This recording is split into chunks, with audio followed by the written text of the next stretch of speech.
मेरा नाम है रमेश कुमार यादव। आज हम देखने वाले हैं डिस्क्रिप्शन लिस्ट टैग के बारे में। हमने अपने पिछले 2-3 वीडियो में देखा था लिस्ट टैग के बारे में, जिसके अंदर मैंने आपको ऑर्डर्ड लिस्ट, अनऑर्डर्ड लिस्ट के बारे में बताया था, जिसके अंदर हमारा एक और लिस्ट रह गया था जिसको हम डिस्क्रिप्शन लिस्ट कहते हैं।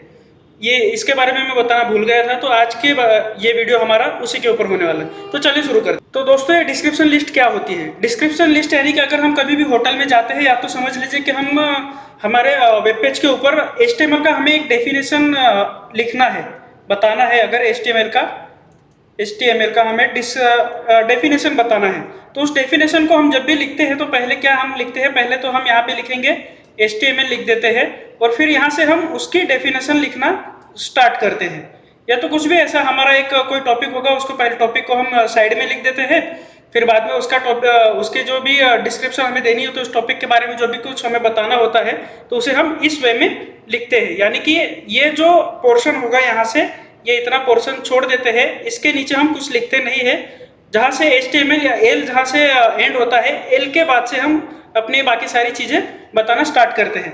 या तो कोई होटल का अगर मेनू भी आपने मेनू कार्ड अगर देखा होगा, तो वहाँ पे भी ऐसे ही कुछ वे में हमें डिस्प्ले कराते हैं। हम हमारा जो मेनू कार्ड होता है उसके अंदर समझ लिए कोई पराठा होगा, यहाँ पे लिखा होगा पराठा, ऐसे पराठा लिखा होगा, और उसके अंदर जो भी पराठे के वेरिएंट हो गए, टाइप्स हो गए, वो इस वे में डिस्प्ले कराए होते हैं। तो इतने जगह में, ऐसी जगह पे पराठा को हम ऐसे यहाँ पे लिख देते हैं, फिर बाद में यहाँ से उसके जैसे आलू पराठा होगा, गोभी पराठा होगा, पनीर पराठा होगा, तो वो सब यहाँ पे डिस्प्ले कराए जाते हैं, रिप्रेजेंट किए जाते हैं। तो खाने का नाम सुन के आपके मुंह में पानी वगैरह जरूर कुछ आ रहा होगा, तो आप घर पे बना के खा लीजिएगा। तो चलिए बात करते हैं डिस्क्रिप्शन लिस्ट के बारे में। डिस्क्रिप्शन लिस्ट को हम DL टैग से डिनोट करते हैं, रिप्रेजेंट करते हैं। तो DL टैग के अंदर ओपन करेंगे, क्लोज करेंगे, उसके अंदर ही आता है हमारा DL टैग। उसके बाद में DT टैग होता है और DD टैग होता है। ये सब उसके अंदर ही DL टैग के अंदर लिस्ट कराए जाते हैं। तो चलिए मैं आपको VS कोड के ऊपर लेके चलता हूँ, वहाँ पे आपको ये कैसे हमें डिस्क्रिप्शन टैग का यूज़ करते हैं वो आपको करा के दिखाता हूँ। तो ये मैंने VS कोड अपना ओपन कर लिया है। VS कोड के अंदर मैं यहाँ पे टाइटल के अंदर दे देता हूँ डिस्क्रिप्शन टैग, डिस्क्रिप्शन टैग, ये मैंने इसे नाम दे दिया यहाँ पे, आप देख सकते हो। अब बॉडी टैग के अंदर सबसे पहले हमें इसका टैग लगा लेते हैं। तो DL टैग है, डिस्क्रिप्शन टैग को DL टैग के अंदर हम लिखेंगे, जिससे कि हमें वो डिस्प्ले करके दिखाएगा। जैसे हम UL टैग के अंदर LI टैग वगैरह लगाते थे, वैसे DL टैग के अंदर हमें हमारे टैग लगाने हैं। DL टैग के अंदर हमें क्या लगाना है? DL टैग के अंदर हमें लगाना है DT टैग। DT टैग क्या होता है? DT टैग का मतलब है डिस्क्रिप्शन टर्म।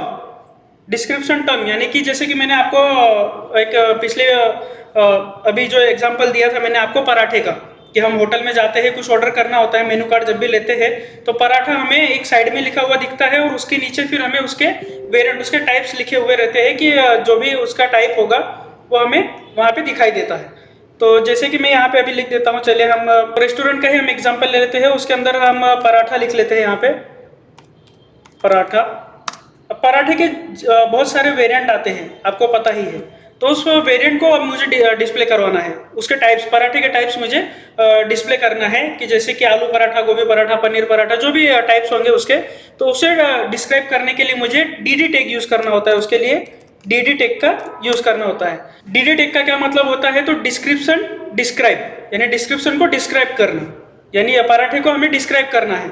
या तो आप ये पराठे के डिस्क्राइब करना है, यानी आप इसमें पराठा कैसे बनता है उसको भी आप डिस्क्राइब कर सकते हो, कि पराठे की रेसिपी क्या है।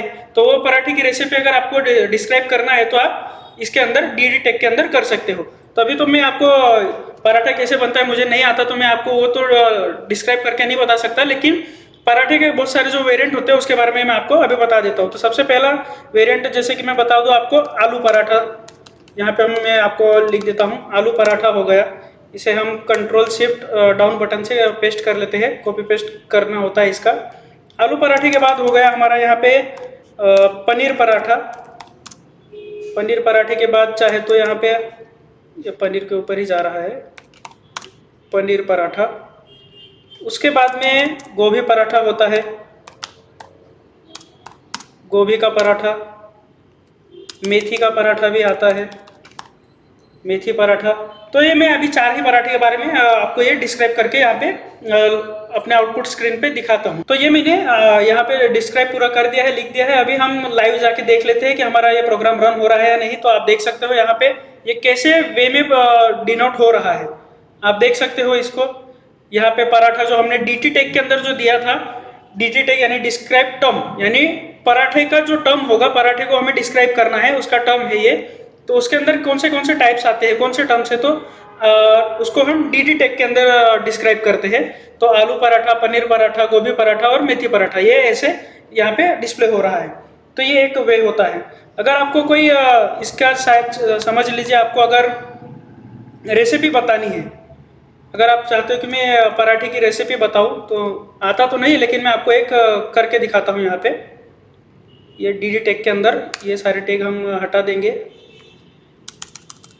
पराठे की अगर रेसिपी आपको बतानी है, आप अगर YouTube का आपका चैनल हो समझ लीजिए, या तो आप ब्लॉगर हो खाना बनाने वाले, तो आपको अगर पराठे की रेसिपी बतानी है तो कैसे बताओगे। तो यहाँ पे अपने पराठा DT के अंदर बता दिया, और DT के अंदर आप जो भी लिखना चाहो लिख सकते हो। मैं यहाँ पे आपको लोरेम टाइप करके दिखा देता हूँ, यानी समझ लीजिए कि ये मैंने उसकी रेसिपी बताई हुई है। तो इसे भी हम रन करके देख लेते हैं। तो आप देख सकते हो यहाँ पर हमारा जो पराठा है उसकी ये समझ लीजिए रेसिपी है। ये रेसिपी नहीं है, लेकिन ये कि प्री फॉर्मेटेड टेक्स्ट है, तो जो मैंने हमें VS कोड देता है, तो वो मैंने आपको लिस्ट करवा के रन करा के दिखा दिया है। तो इस वे में हम डिस्क्रिप्शन लिस्ट का यूज़ करते हैं टैग का। तो ध्यान में रखिएगा, ये मैं भूल गया था, तो आपको मैंने ये बता दिया, आज के वीडियो स्पेशल आपके लिए बना दिया है मैंने। तो आज की इस वीडियो में बस इतना ही। Thank you.